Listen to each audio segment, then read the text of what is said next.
Okay, back again, everybody. Hi, how you doing? Hope everybody had a great weekend. And early part of the week, we are at the official Hump Day Wednesday, and gonna dig out another card here.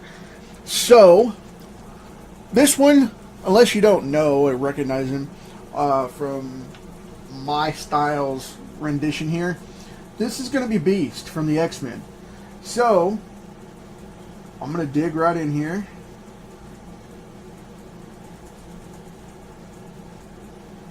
And get us started off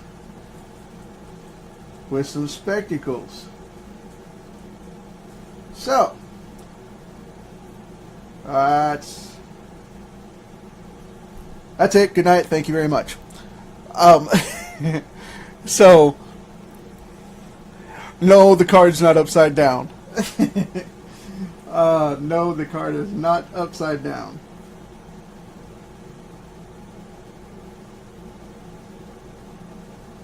Matt's giving me grief already.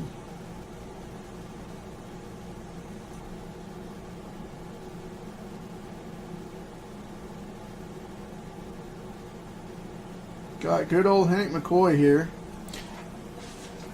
Let me switch on the... Oh, knocked my drink off. Wipe out the table. I'm going to switch on my overhead light. And set my drink to the other side so I don't do that again. But, yeah, now you guys will be able to see. Isn't that wonderful? So, it's been one of those days. Had a little bit of an automobile issue and had to go take it into the shop. And, unfortunately, it looks like we're going to have an engine replacement. Pretty rough, but it is what it is. We got it covered, so all taken care of and put in like it should be. So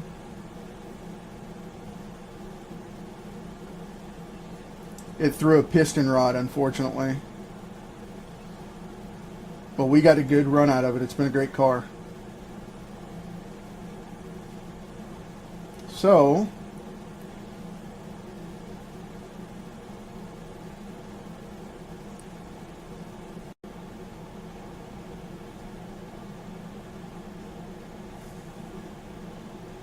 I will be spinning this around as I work on it here, but for starting purposes, I've got it upside down on the official way it is. I did draw it upside down on purpose, so because he's hanging upside down, so that's the reason I did that.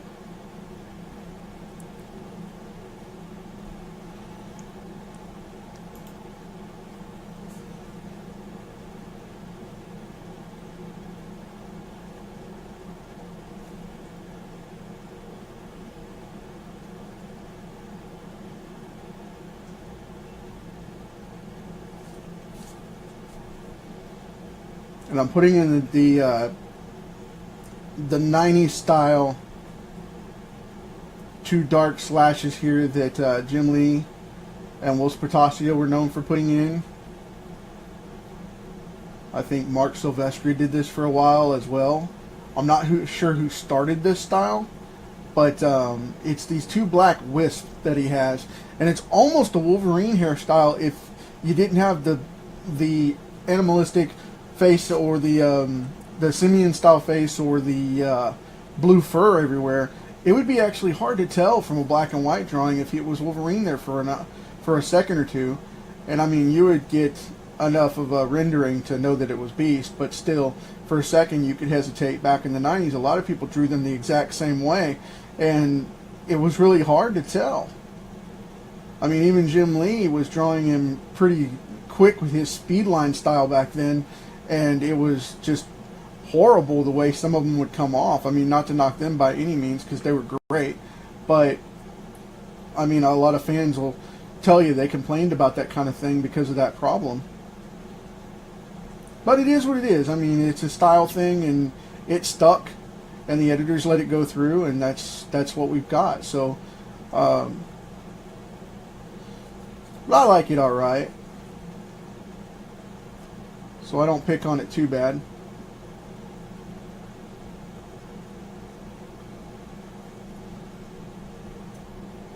And I always try to give Beast, when I draw him, I always try to give him big, soft eyes, because that's what he's known for, is being gentle, not aggressive, because he's an intellectual. So we'll turn it over so you guys can see a little bit more of it.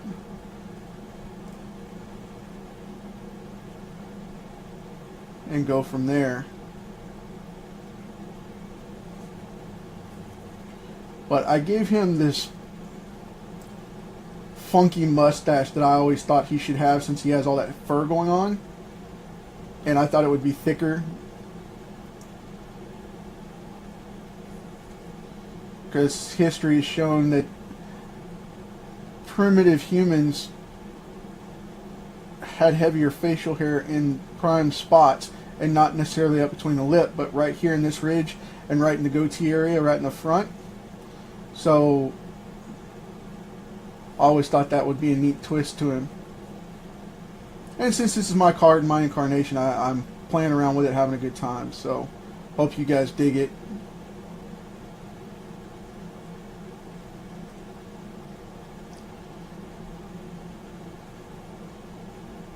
Get some of these harder hair forms in here. Again, my animated style goes with clean open patches.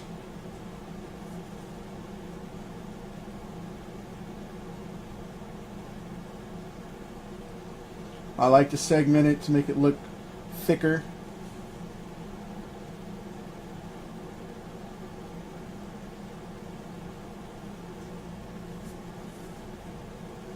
So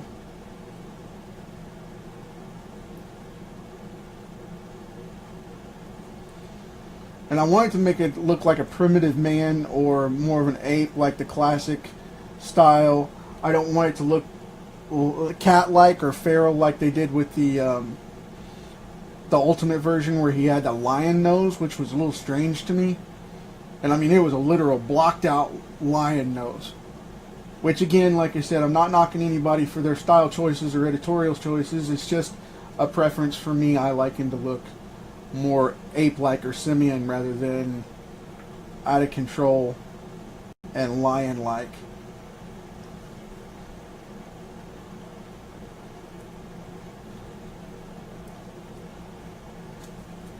My nephew, I think, said it best. He's supposed to look like an ape, not a lion. But, you know, it's not the Wizard of Oz.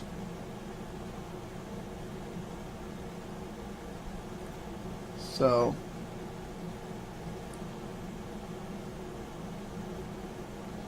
adding a couple of these in here on the fly, and just kind of, I know they're a little gritty, but I'll clean them up.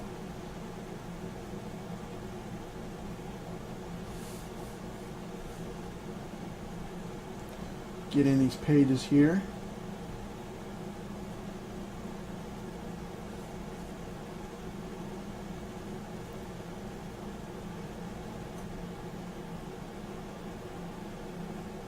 Couple of loose ones right there, and then we'll stack them off like it's the rest of the book there. Draw that one back. Draw the bubble top on the spine of the book, because these old leather-bound books that he would be reading would be a little thicker, a little coarser, hard-bound. So we'll go that route.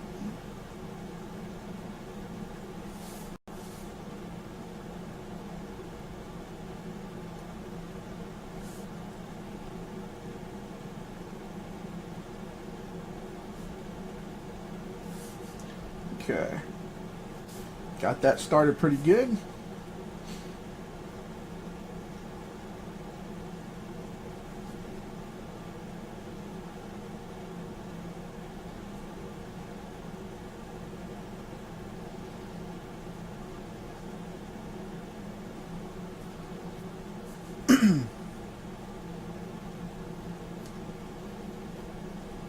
Drawing this clavicle here.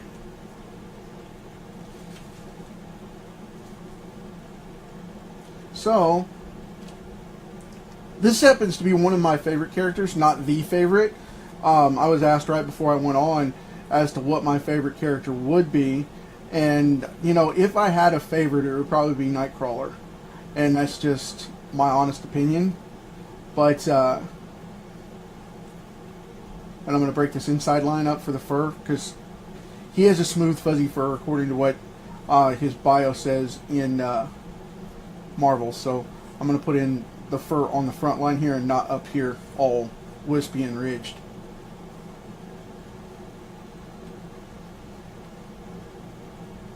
But as I was saying, though, if I was to say what favorite I had, it would definitely be Nightcrawler. And then,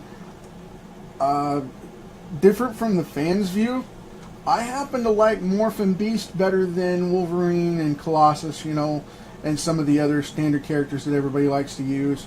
That's just not my thing. I like the unique characters that have a lot of depth to them, and this seems like a very well-balanced character. He's got a lot of heart as well as a lot of interesting attributes that don't have a one-trick pony feel. And I know this doesn't look exactly like a human thumb, but it's not. I made it more of a simian style, so it's a little bit blockier. So, I mean, if you're going, you know, the anatomy is wrong. No, it's not. No, it's not. Most simians don't have opposable thumbs, so we made that a little bit longer, curved it out instead of underneath like it normally would with a book, just so you guys can get a better look at it. Because if a human was holding that, it would be a lot different perspective. You would see very little of the thumb, maybe a little bit of the knuckle underneath here, because it would be way down here if it was proper. But since it folds out like a primate, then we have that situation going on. It sticks out to the side. So, just so you know. And I know I mentioned before numerous times, I hate the grimace thing, but with him reading to himself, he always talks through his teeth. So that was the reason why I did that. And if you do it right, the original Beast, even in the human flesh-colored form, always had one of his incisors as a canine fang, not an actual deliberate canine back here, which would show, but it was always that front one. It was one of his incisors that pointed, not the actual canine. And Jack Kirby did that on purpose, and he talked about that at one point. He said he did that as a mutation so that he would look like a human, not a dog. Which I found that fascinating, because that's exactly what he said. So,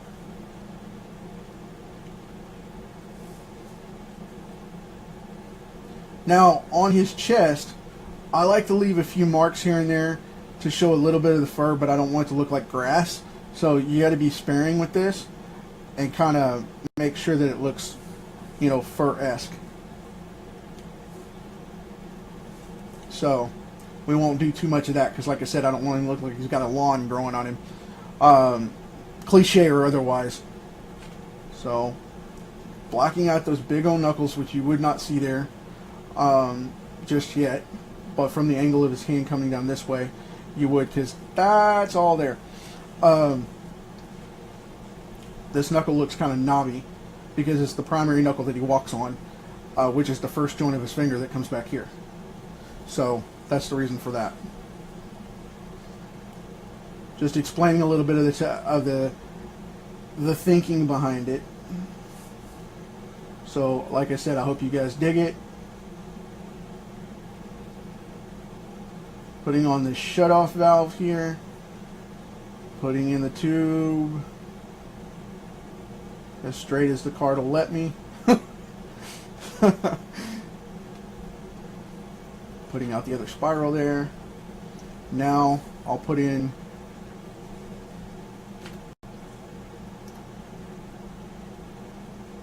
this bottle. Gonna flesh that out a little bit. Got to turn it here. I'll get my hand out of the way in just a second. Sorry about that, guys. Put a little fluid mark here. A little steam there coming up off of it. Put a little drip of something or other coming out of there. I'll fill that in as I color it. And I'm going to draw in a little bit of these shelves here. Shelf, shelf. Excuse my wobbly freehand. I'll tighten that up as I go through.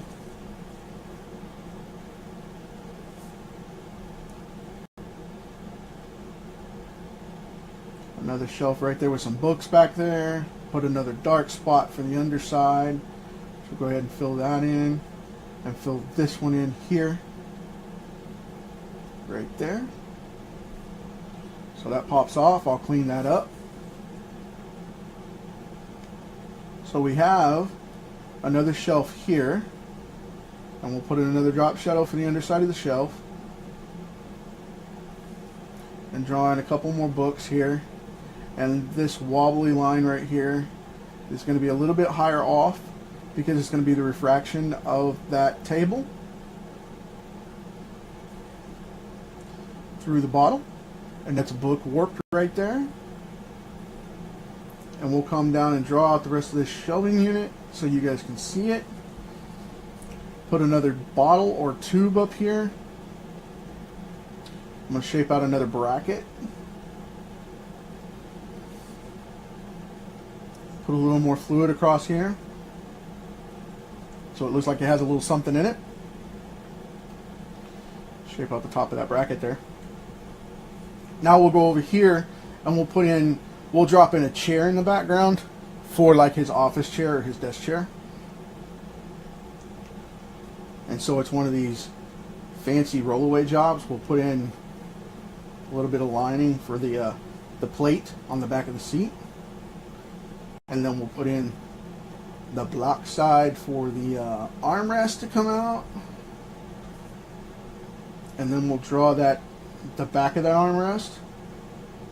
I'll triangle that off in a shadow just a little bit. Give it a little pop. And we'll put in the edge of a desk lamp over here like that. A classic 40s style desk lamp where it's coming up off the top.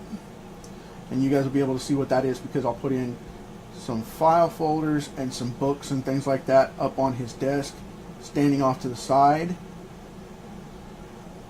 So we'll put those there, and then I'll put them in a box here of something standing there, some files or some drawers, maybe some trays kind of thing, to where that stuff looks like it's an office desk.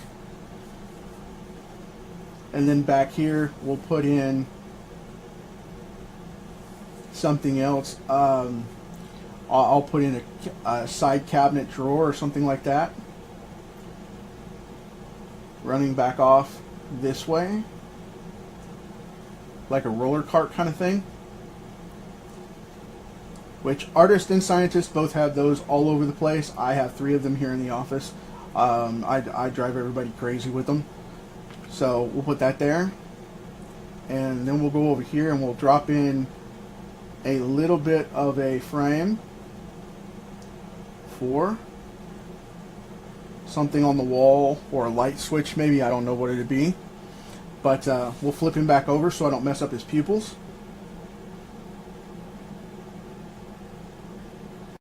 And because the shade's going to be down at the bottom and the highlight's he's upside down, so it's going to be up this way that the shade comes in. So I'm going to put it like that. And I'm actually going to put the dark spot down here, and I'm going to leave those little tiny spots up there for the light to hit. I'm going to do the same thing over here.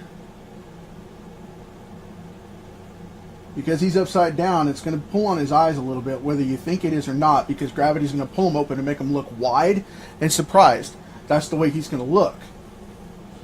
So now when he's upside down, gravity's going to pull down on his eyes, and it's going to make him look open while he's looking up towards the book, which is down to him. So it's going to make him look surprised or a little bit wider. But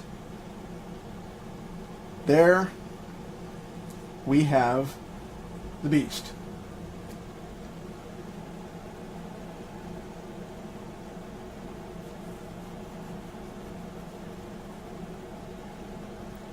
So, hey, thanks, Matt. I appreciate it, man. I hope it looks cool. I hope you guys dig it. And like I said, this is my incarnation of the Beast, my favorite version. And I used to love the X-Men in the 90s cartoon opener where he was hanging upside down, reading a book, took his glasses off, and jumped over the table. And that's my snippet from that. So I hope you guys enjoyed it. Thanks for hanging out with me, and I hope you had a good time. Tomorrow's card at regular time, hopefully. Like I said, I got held up at the card dealership a little bit today. Got that handled. Tomorrow is going to be another X-Men. It's going to be Forge. I have had a lot of requests for that one, and I'm going to knock it out and get it done. We'll see you guys tomorrow. Thanks a lot.